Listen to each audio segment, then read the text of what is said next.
kita melihat dan diperkirakan berbagai lembaga internasional pertumbuhan ekonomi itu makin akan ada penurunan. Nah, tentu perubahan iklim juga belum selesai. Kita ketahui bahwa El Nino itu juga membuat pasokan pangan akan terganggu.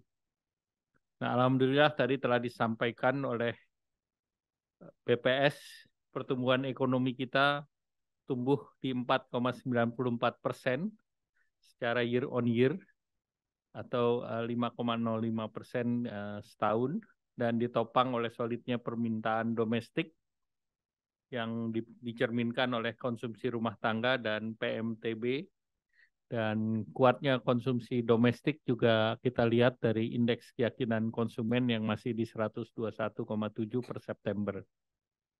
Dari sisi pengeluaran, konsumsi rumah tangga jadi kontributor tertinggi 52,62%, didukung oleh laju inflasi yang bisa dikendalikan. Ditambah lagi tentu pertumbuhan PMTB yang berkontribusi mendekati 30%, 29,68%, termasuk komponen barang modal bangunan yang menggerakkan sektor konstruksi, dan harga komoditas tentu berpengaruhi terhadap net export yang mengalami penurunan, walaupun ekspor jasa atau jasa pariwisata mengalami kenaikan. Dari sisi permintaan domestik, dari sektoral, kita berterima kasih di sektor industri pengolahan, share-nya 18,75% dan tumbuh di atas pertumbuhan ekonomi, yaitu 5,20%. Dan kuatnya industri pengolahan juga sejalan dengan PMI yang ekspansif selama 26 bulan berturut-turut, di bulan Oktober kemarin di 51,5. Nah, peningkatan penyerapan tenaga kerja dan upaya nilai tambah ekonomi terus harus dilanjutkan, terutama pembangunan berbagai kawasan industri maupun kawasan ekonomi khusus. Sektor juga yang baik adalah transportasi pergudangan, pertumbuhannya juga di atas pertumbuhan ekonomi yaitu 14,74%, dan juga akomodasi dan makan minum juga mencerminkan kepercayaan terhadap ekonomi dalam negeri. Secara spasial kita lihat di kawasan Sumatera, Sulawesi, Bali, Nusa Tenggara, Maluku, Papua, ini juga dari segi peningkatan distribusi sudah lebih baik, dan pertumbuhan ekonomi tertinggi tetap berbasis di wilayah Sulawesi dan Maluku, Papua, di mana di Sulawesi 6,44%, tentu didorong oleh hilirisasi daripada baja, sedangkan Maluku, Papua juga nikel dan koper dan gold. Nah, kemudian kita juga lihat Indonesia salah satu negara yang tumbuh kuat. Pertumbuhan kita masih lebih tinggi dibandingkan berbagai negara lain, termasuk China, Malaysia, Amerika, bahkan Singapura. Tentu kita ada beberapa di atas negara kita seperti Vietnam. Nah, tentu yang salah satu yang juga baik adalah penambahan penduduk yang bekerja. Itu setahun sebesar 4,55 juta orang, dan itu diikuti dengan penurunan tingkat kemiskinan dan kemiskinan ekstrim. Nah, pemerintah terus mendorong pemanfaatan bonus demografi melalui transformasi ekonomi, terutama juga penambahan nilai tambah dan transisi ekonomi hijau.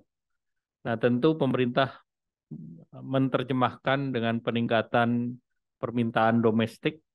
Salah satu yang nanti akan diumumkan oleh Bu Menteri Keuangan yaitu stimulus di sektor perumahan melalui PPN yang ditanggung pemerintah untuk rumah komersial, dan nanti dari Menteri PUPera yang diwakili oleh Pak Dirjen untuk fasilitas yang juga akan diumumkan terkait dengan stimulus untuk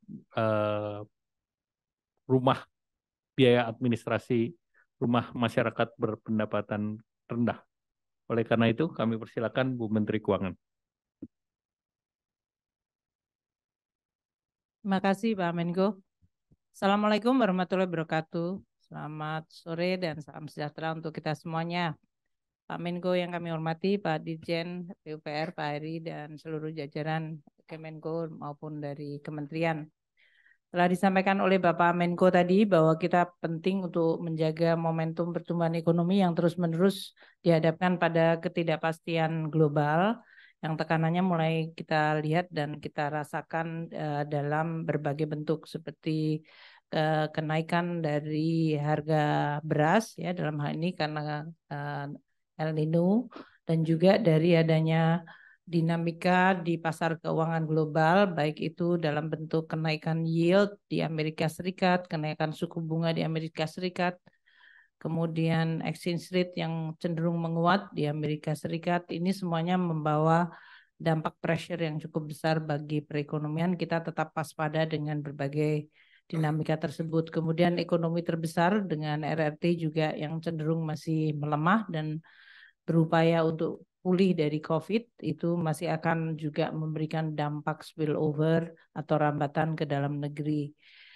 Eropa masih dalam situasi di mana mengelola dari domestik ekonominya dan dari sisi inflasi yang juga pressure karena perang dengan Ukraina antara Ukraina dan Rusia tidak juga mereda dan sekarang tadi disampaikan oleh Pak Menko tambahan risiko dengan adanya perang di Israel, Palestina atau Hamas. Nah, ini adalah situasi yang kita terus waspadai. Kita terus akan meningkatkan terutama beberapa faktor yang mempengaruhi masyarakat paling bawah, 40% terbawah. Harga beras kita lihat meningkat cukup tajam dalam 6 bulan terakhir dan ini menyebabkan juga volatile inflation yang berasal dari volatile food menjadi salah satu kontributor terbesar halaman 9. Ini yang mungkin menjadi salah satu intervensi yang akan kita coba softening ya, dilunakkan baik dari sisi supply side dengan keputusan untuk melakukan import sehingga supply dari beras itu mencukupi hingga sampai akhir tahun, menjelang akhir tahun biasanya demand akan meningkat pada bulan-bulan bulan Desember pada minggu kedua pada saat perayaan Natal, Tahun Baru. Dan juga karena El Nino nampaknya musim tanamnya juga akan bergeser. Ini juga perlu untuk kita amankan dengan keputusan memberikan dukungan kalau dari sisi pendanaan oleh Bulog dan Bappenas di dalam pengadaan supply atau pasokan beras. Stok beras di Indonesia harus memadai cukup untuk sampai dengan musim tanam dan kemudian panen yang akan datang. Volatile food yang kita lihat di sebelah kanan kelihatan bahwa pressure yang cukup besar tadi 5,5% itu kontribusinya beras masih tetap yang tertinggi sebelumnya bawang putih sekarang cabai. Jadi kita juga lihat beberapa yang sifatnya adalah makanan. Yang kita bersama-sama dengan Kementerian Lembaga tadi pagi saya dengan Pak Mendagri memberikan juga insentif fiskal kepada 3 provinsi terbaik di dalam menangani inflasi, 6 kota terbaik dan 25 kabupaten yang memiliki prestasi yang paling baik di dalam pengendalian inflasi. Ini insentif fiskal yang kita berikan 3 kali dalam setahun setiap 4 bulan dan ini adalah yang terakhir agar bisa inflasi dijaga sampai akhir tahun. Dan kita juga memberikan insentif fiskal kepada daerah yang mampu untuk menurunkan kemiskinan stunting. Ini semuanya tujuannya agar daerah menggunakan APBD-nya juga sebagai instrumen untuk menjaga masyarakat, terutama dalam melindungi daya beli dan memberikan dukungan pada yang paling bawah. Untuk itu, tadi yang Pak Menko sudah menyampaikan mengenai ekonomi kita di kuartal ketiga yang di 4,94. Ini menandakan bahwa kita perlu untuk merespons dengan kebijakan agar sampai dengan akhir tahun yaitu kuartal keempat nanti bisa kembali pada 5%. Yang dilakukan untuk menetralisir dari sisi harga beras yang naik selain tadi menjaga pasokan melalui stok beras yang cukup, kita juga memberikan dukungan kepada terutama masyarakat kelompok yang paling rentan, yaitu desil 1, 2, 3, dan bahkan sampai 4. Jadi pemerintah memutuskan untuk memberikan tambahan bantuan beras kepada 21,3 juta kelompok penerima manfaat. yaitu keluarga-keluarga PKH yang biasanya ada di desil 1-2 dan kemudian kelompok masyarakat yang biasa menerima sembako kelompok hingga 3-4. Halaman 18. Tambahan bantuan beras ini adalah yang kedua kali. Pertama kali diberikan pada bulan Maret Mei yang lalu, yaitu menjelang Lebaran. Kita memberikan 3 bulan berturut-turut untuk 21,3 juta kelompok penerima manfaat dan itu biayanya 7,9 triliun rupiah. Kemudian pada saat El Nino sudah mulai membuat harga beras meningkat, kita juga memberikan bantuan beras itu tahap kedua mulai bulan September hingga November. Namun dengan melihat harga beras yang masih bertahan tinggi, walaupun sekarang sudah mulai flat ya, sudah mulai melandai dan kita harapkan bisa menurun dengan adanya pertama mulai musim tanam dan juga bantuan beras serta operasi pasar, kita berharap mulai menurun. Kita memutuskan untuk memberikan tambahan bantuan beras untuk bulan Desember. Jadi pas 4 bulan untuk keseluruhan akhir tahun 2023 ini. Sehingga bantuan beras untuk 21,3 juta kelompok penerimaan manfaat ini dilakukan 4 bulan, September, Oktober, November, Desember. Yang 8 triliun kita sudah anggarkan, yang 2,7 triliun kita akan tambahkan untuk menebalkan bantuan dari pemerintah dalam bentuk shock absorber terhadap kelompok masyarakat paling rentan. Selain itu, kita juga memberikan bantuan langsung tunai atau BLT. Ini juga karena El Nino sudah mengurangi daya beli masyarakat. Terlihat dari sisi outlook dari growth kita, konsumsi masyarakat walaupun masih tumbuh di 5%, kita mengharapkan tetap terjaga bahkan di atas 5%. Maka kita memberikan BLT untuk 18,8 juta KPM penerima sembako. Kenapa 18,8 juta? Ini yang sudah ada by name, by address, by account number. Dari tempatnya Bu Mensos, ini surat sudah disampaikan, jadi ini prosesnya akan bisa diakselerasi bulan November, Desember kita transfer 1 kali, sehingga langsung untuk 2 bulan sekaligus 400.000 bagi 18,8 juta KPM. Ini eksekutornya adalah Kementerian Sosial Bu Risma yang tadi menyampaikan kepada saya bahwa suratnya sudah disampaikan dan proses penganggarannya segera bisa diselesaikan minggu ini. Kalau yang nomor 1 eksekutornya adalah Bappenas, Badan Pangan Nasional, yang sudah bersama dengan Bulog melakukan operasi untuk pemberian beras 10 kilo kepada 21,3 juta. Nah, untuk BLT kepada 18,8 juta KPM, itu biayanya anggarannya 7,52 triliun rupiah. Jadi untuk penebalan ini yang on top tambahan yang kita putuskan bulan ini adalah 2,7 triliun untuk Desember dan 7,5 triliun untuk BLT 200.000 per bulan dibayarkan sekaligus untuk 18,8 juta KPM. Kita akan transfer begitu DIPA-nya selesai pada bulan ini.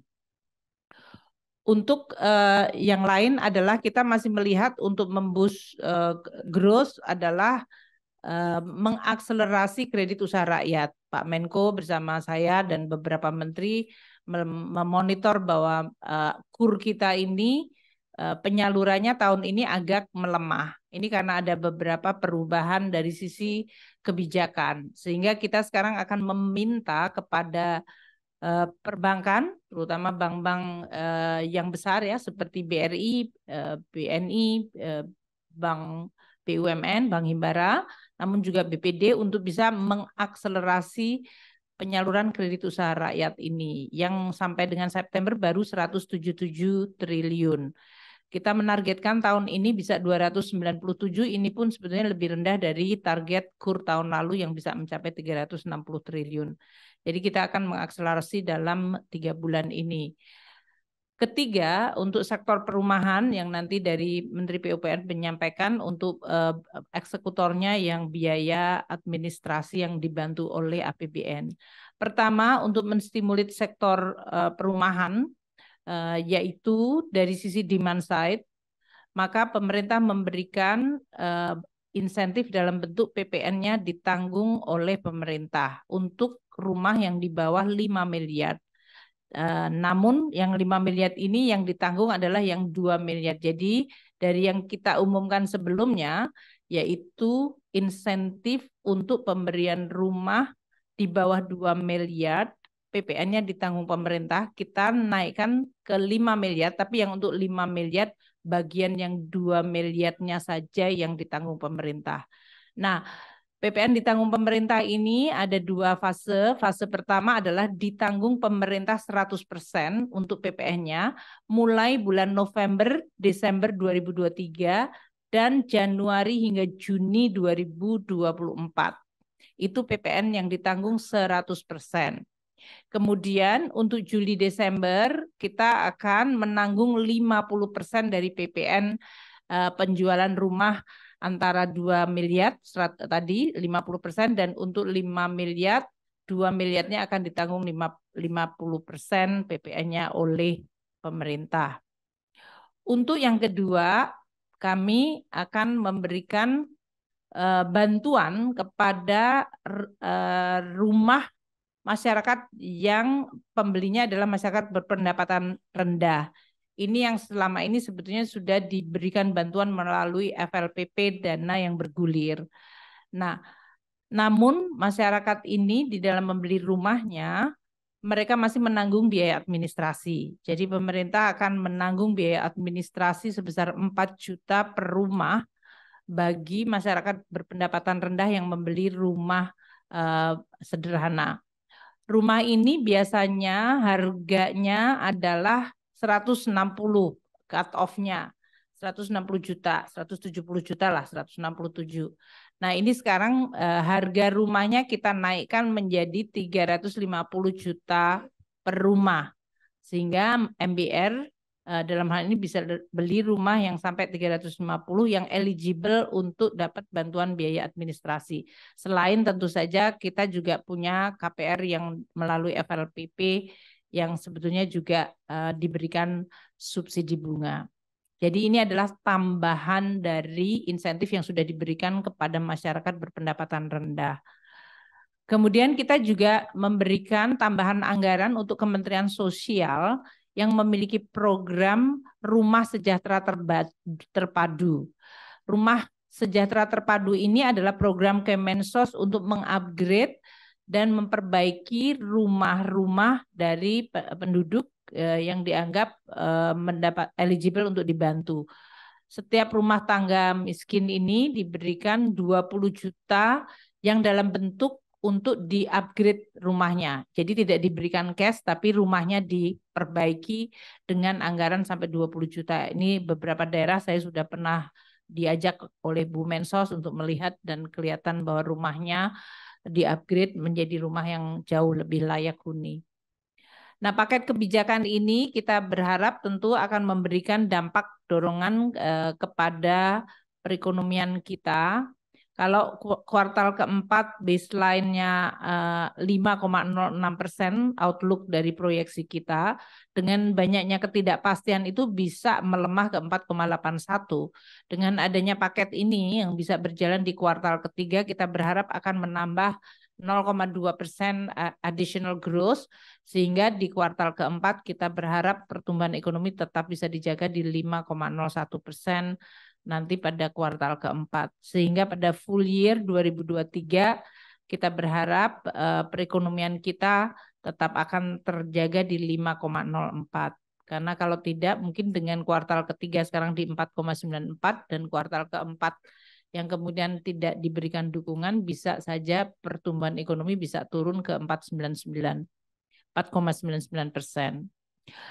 Kemudian untuk tahun 2024 dengan adanya policy ini, baik tadi PPN DTP yang diberikan sampai dengan akhir tahun meskipun ada tapering yaitu penurunan ke 50%, kita berharap akan bisa menambah dukungan terhadap pertumbuhan ekonomi sebesar 0,16%, sehingga pertumbuhan ekonomi full year tahun depan kita harapkan tetap terjaga di atas 5, yaitu di 5,24%. Mungkin demikian Bapak Menko yang kami bisa sampaikan untuk paket-paket yang didukung oleh APBN di dalam mengelola perekonomian dan melindungi masyarakat dari shock yang sangat besar dari global maupun dari climate change. Terima kasih. Terima kasih Bu Menteri Keuangan. Selanjutnya kami persilahkan Pak Dirjen Bapak Heri Trisaputra terkait dengan insentif MBR. Silakan Pak. Ya, baik, terima kasih Bapak Menko, Ibu Menteri, Bapak Ibu sekalian. Assalamualaikum warahmatullahi wabarakatuh. Menambahkan, jadi paket bantuan biaya administrasi yang diberikan adalah sebesar 4 juta rupiah, sebagaimana tadi disampaikan Bu Menteri. Itu diperuntukkan bagi masyarakat berpenghasilan rendah, ya, yang mengajukan pembelian rumah, baik itu rumah sejahtera, rumah FLPP maupun rumah tapera. Itu akan diberlakukan tahun 2023, artinya November dan Desember ini, dan selanjutnya tahun 2024. Karena ini sifatnya penganggaran, jadi diakhiri nanti setidaknya tanggal 10 Desember seperti itu. Nah, tata caranya adalah reimbursement, jadi nanti ditalangi terlebih dahulu oleh bank penyalur, nah kemudian bank penyalur akan menagihkan kepada Satker yang akan mengelola bantuan biaya administrasi tersebut. Penerima manfaat sebagai MBR tentunya sampai desil 8 dengan pendapatan keluarga sebesar 8 juta rupiah, untuk tunggal sebesar 7 juta rupiah. Bentuknya persis seperti subsidi bantuan uang muka yang ada. Jadi nanti masyarakat MBR selain dia memperoleh bantuan uang muka sebesar 4 juta, dia juga memperoleh bantuan biaya administrasi sebesar 4 juta. Demikian kurang lebihnya, mohon maaf. Wassalamualaikum warahmatullahi wabarakatuh. Baik, ada pertanyaan? Silakan.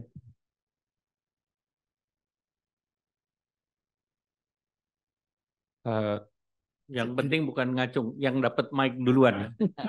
Selamat siang Pak, selamat sore Pak Bu Stefano dari Reuters. Satu pertanyaan, apakah dirasa cukup untuk paket kebijakan yang tadi dipresentasikan untuk menjaga ekonomi di sesuai target tadi 5,04 ya prediksinya di akhir tahun? Atau sebenarnya pemerintah lagi menyiapkan insentif baru atau tidak untuk sebagai mungkin jaga-jaga menjaganya sampai akhir tahun tetap sesuai target? Terima kasih, itu aja. Terima kasih atas kesempatannya. Mungkin ada satu pertanyaan terkait PPN DTP rumah. Ini kan di konferensi pers sebelumnya sudah disebutkan bahwa insentif ini diberikan untuk satu NIK atau satu NPWP aja. Ini kalau mungkin ada orang yang pada waktu COVID sudah mendapatkan insentif yang sejenis karena ini adalah mungkin pengulangan gitu Bu, apakah boleh dapat lagi untuk yang periode 2023 dan 2024 ini Bu? Karena kan kalau waktu COVID sudah dapat, apakah sekarang bisa dapat lagi gitu? Makasih Bu. Oke Pak Menko, langsung aja Pak. Untuk mitigasi risiko, Agung Happy dari CNN TV, untuk mitigasi risiko perang Israel dan Palestina ini seperti apa mitigasi pemerintah sampai akhir tahun ini. Dan yang kedua Pak, untuk kalau tidak salah kemarin suku bunga BI juga naik. Artinya perbankan akan sedikit kesulitan nih Pak untuk mengatasi stimulus dari pembiayaan perumahan. Mohon pencerahannya seperti apa strateginya. Terima kasih. Ya, pertama terkait dengan paket yang kita rumuskan untuk akhir tahun ini yang terkait dengan PPN dulu. Kalau untuk yang lain nanti kita lihat fine tuningnya seperti apa. Tetapi tadi Bu Menteri Keuangan sudah sampaikan bahwa khusus untuk pangan kan kita memberikan tambahan bansos. Dan tambahan bansos ini akan dilanjutkan sampai dengan bantuan beras dan stunting sampai dengan Juni tahun depan. Jadi akan ada tambahan. Kemudian yang terkait PPN DTP yang stunting yang waktu itu dalam COVID, karena sekarang stimulusnya ini kan untuk mendorong sektor konstruksi, maka tetap boleh. Kemudian yang terkait dengan risiko perang kita masih monitoring. Karena biasanya kalau ada ketegangan yang terkena itu adalah komoditas termasuk BBM dan komoditas lain. Namun karena pertumbuhan ekonomi global itu menurun, maka efek kenaikannya sementara masih flat. Kita belum tahu berapa panjang, sehingga tentu nanti kita akan antisipasi. Silakan Bu Menkyu untuk ditambahkan. Untuk paket lain, kan ini kalau menggunakan APBN, sebetulnya kan APBN tutup Desember ya. Jadi kita memaksimalkan seluruh paket yang memang dimungkinkan bisa dieksekusi untuk 2 bulan terakhir ini. Untuk yang tadi Januari, Juni yang Pak Menko sampaikan itu sudah masuk APBN 2024. Jadi memang kita bekerja kan tetap menggunakan sistem. Jadi untuk 2023 ini dari sisi BLT karena dia sudah ada by name, by address, by account number dan sudah dieksekusi selama ini oleh Ibu Mensos, jadi bisa langsung immediately diexecute. Untuk yang beras juga sama karena dari Bappenas itu datanya juga sama dari Kemensos, itu udah by name, by address, sehingga kita juga bisa langsung execute. Tinggal sekarang masalah nanti pembiayaannya dari mulai logistik, pemberian dan yang lain-lain itu nanti masuk di dalam anggarannya. Jadi poinnya adalah kita menggunakan fiscal space yang ada dan waktu yang ada untuk 2023 itu menggunakan APBN dan mekanisme yang sudah in place, yang sudah terbentuk sehingga tidak menimbulkan masalah baru yang kemudian biasanya kalau dalam menggerakkan birokrasi itu polosinya agak lama. Termasuk tadi pertanyaan mengenai NIK, 1 NPWP. Kita nggak menambahkan prasyarat lain karena kalau kemudian melakukan sortir lagi, nggak akan bisa tereksekusi juga. Jadi ini memang tujuannya adalah menyerap rumah-rumah yang sudah dibangun, stok yang ada, sehingga dia bisa memunculkan demand. Dan tentu pada saat yang sama karena kita menggunakan sampai 2-5 miliar, kita lihat dari sisi jumlah tabungan kelompok yang memiliki tabungan di atas berapa 500 juta itu masih cukup besar dan cenderung naik. Jadi ini adalah memang yang distimulit untuk bisa meng-create demand, yaitu dari mereka yang memang memiliki dana di perbankan untuk bisa menggunakan, dan dari sisi supply-nya dengan adanya terserapnya rumah baru ini, maka si real estate, para properti sudah mulai membangun lagi untuk 2024. Dan ini yang diharapkan akan menimbulkan dampak yang cukup baik di dalam perekonomian. Untuk kita dengan Bank Indonesia itu terus berkoordinasi ya di dalam mengelola. Memang suasana dan situasi global tidak mudah karena seperti yang saya sampaikan di berbagai kesempatan, satu, bahwa Federal Reserve sudah menaikkan suku bunganya, sekarang kan posisinya di 5,25 sampai 5,5. Ini menimbulkan pressure yang sangat besar. Di yieldnya surat berharga negara Amerika sendiri selama beberapa bulan terakhir ini mengalami dinamika dan volatile yang cukup tinggi, dan ini memaksa banyak sekali SBN dunia juga mengalami perubahan. Nah, kami dengan Bank Indonesia terus menjaga dari sisi sinkronisasi kebijakan fiskal moneter termasuk untuk pembiayaan kita. Makanya Bank Indonesia di dalam mengawal apakah kurs, inflasi, pemerintah juga mendukung dari sisi untuk inflasi. Kita ada tim pengendalian inflasi dan memberikan insentif untuk meningkatkan kemampuan kita mengurangi pressure harga. Dan dari sisi pasar uang, pasar SBN, kita terus berkoordinasi agar Indonesia mampu untuk menangani pressure yang berasal dari negara-negara maju, terutama dari kebijakan-kebijakan suku bunga dan pengendalian inflasi di negara maju yang berimbas pada negara-negara lain. Mungkin itu, Pak. Baik. Masih ada pertanyaan? 3 lagi. Jangan banyak-banyak. Ya, selamat sore Bu Pak Erlangga, Bu Sri Mulyani. Saya Roseno Aji dari CNBC Indonesia. Ada beberapa pertanyaan nih Bapak Ibu. Pertama, apakah masih ada harapan ekspor kembali tumbuh di kuartal depan maupun 2024? Lalu kedua, impor terus alami penurunan, bahkan lebih dalam dari ekspor. Menurut Bapak Ibu, apa yang terjadi? Apakah ini tanda ekonomi mulai melemah? Lalu mengenai rilis BPS tadi juga, pertumbuhan ekonomi di angka 4,49 itu sebenarnya sudah diantisipasi belum oleh pemerintah atau itu sebuah kejutan gitu? Terima kasih.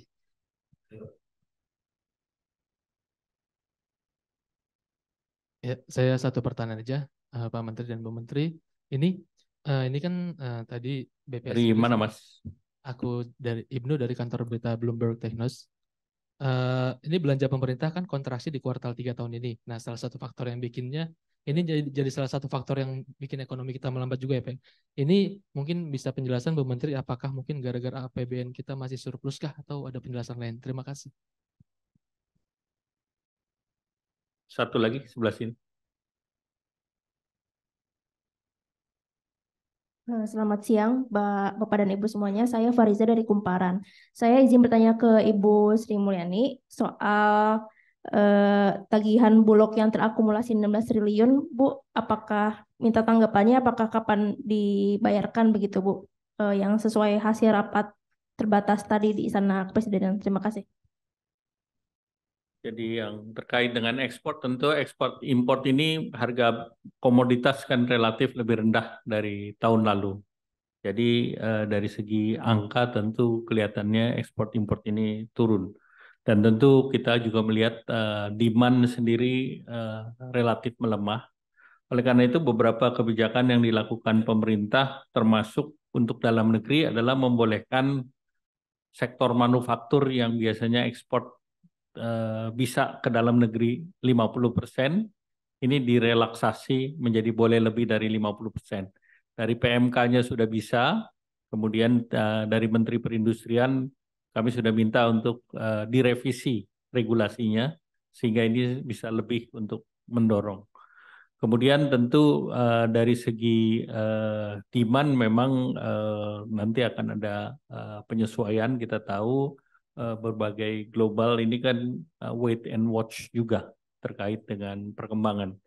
Oleh karena itu kami sih tetap optimis bahwa ekspor import terus kita akan dorong dan kita juga akan melakukan evaluasi terhadap devisa hasil ekspor karena DHE belum maksimal dalam 3 bulan ini dan kita masih melihat potensi 8 billion US dollar dari devisa ini masih parkir di tempat lain. Selanjutnya, Bu Menteri Keuangan, silakan. Untuk growth terutama yang import, ya kita akan terus waspadai ya terhadap, kalau tadi disebutkan PMI kita masih positif, industri manufaktur bahkan growth-nya di atas nasional, itu menggambarkan bahwa untuk industri manufaktur di Indonesia cukup masih sehat.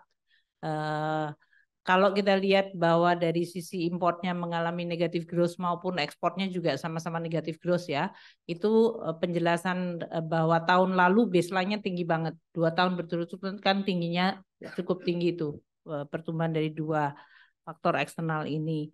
Jadi mungkin ini adalah normalisasi. Yang kedua yang memang kita waspada terhadap outlook dari negara-negara maju yang perekonomiannya mungkin melemah. Tapi Indonesia manufaktur kan tidak cukup seimbang antara untuk domestic demand maupun untuk ekspor. Jadi dalam hal ini domestic demand kita yang cukup tumbuh sehat akan bisa menjadi penopang bagi kompensasi dari ekspor atau permintaan eksternal yang melemah. Untuk 4,94 apakah sudah diantisipasi? Tentu kita melihat ya dari sisi 4,94 tadi kalau kita lihat dibandingkan dengan outlook yang selama ini biasanya Pak Febrio sampaikan, untuk konsumsi yang dikeluarkan oleh BPS memang relatif lebih rendah dari yang kita ekspektasi. Jadi kita melihat consumer confidence-nya tinggi, namun translation-nya kepada consumption itu ternyata tidak setinggi yang kita harapkan. Nah ini perlu untuk kita lihat pengaruhnya apa, apakah psikologis dengan kondisi yang El Nino, harga beras naik, dan berbagai faktor. Namun kita juga perlu untuk lihat. Yang bagus dari Q3 ini adalah PMTB yang meningkat cukup tinggi. Ini jauh lebih tinggi dibandingkan yang kita bayangkan, yaitu di atas berapa tadi? 5,7. Ini confirm dengan tadi industri manufaktur dan masuknya capital inflow. Jadi ini masih sangat positif story dari Indonesia yang kita akan coba untuk jaga terus. Yang ketiga, dari sisi consumption pemerintah yang tadi disebutkan negatif, memang kita lihat kuartal ketiga itu seasonally untuk government consumption negatif karena beberapa dari belanja itu biasanya nanti baru terrealisasi pada kuartal keempat.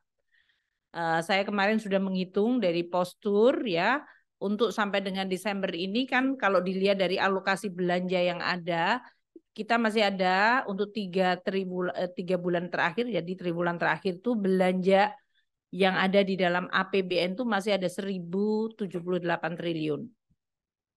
Sementara dari sisi penerimaan negara, dilihat dari target dan lain-lain, kita mungkin akan mengumpulkan sekitar 650 triliun. Sehingga net spending-nya, ekspansinya APBN di kuartal keempat ini, kita harapkan akan menjadi offset untuk positive growth di kuartal keempat. Dan dengan adanya beberapa policy tambahan, kita juga berharap akan bisa memperbaiki outlook dari kuartal keempat sehingga kita tetap bisa menjaga di 5%. Kemudian yang lain, tagihan 16 triliun dari Bulog. Mekanisme kita dengan Bulog dan Bappenas adalah kita akan melakukan pembayaran sesudah adanya audit dari BPKP. Jadi sekarang ini BPKP diminta untuk mengaudit secara lebih cepat, sehingga kemudian tagihannya bisa disampaikan kepada kita. Namun ini harusnya tidak ada masalah karena Bulog kan dan Bappenas bisa mendapatkan anggarannya dari mulai untuk import beras dan operasi market itu menggunakan dana perbankan yang kemudian kita akan bayar. Mungkin itu. Ada satu juga Bu, gaji ke-13 yang lalu kan di semester 2. Jadi di kuartal kedua. Jadi kalau sekarang di kuartal ketiga tidak ada gaji ke-13. Ya. Masih ada lagi? Cukup ya? Selamat sore. Terima kasih. Wassalamualaikum warahmatullahi wabarakatuh.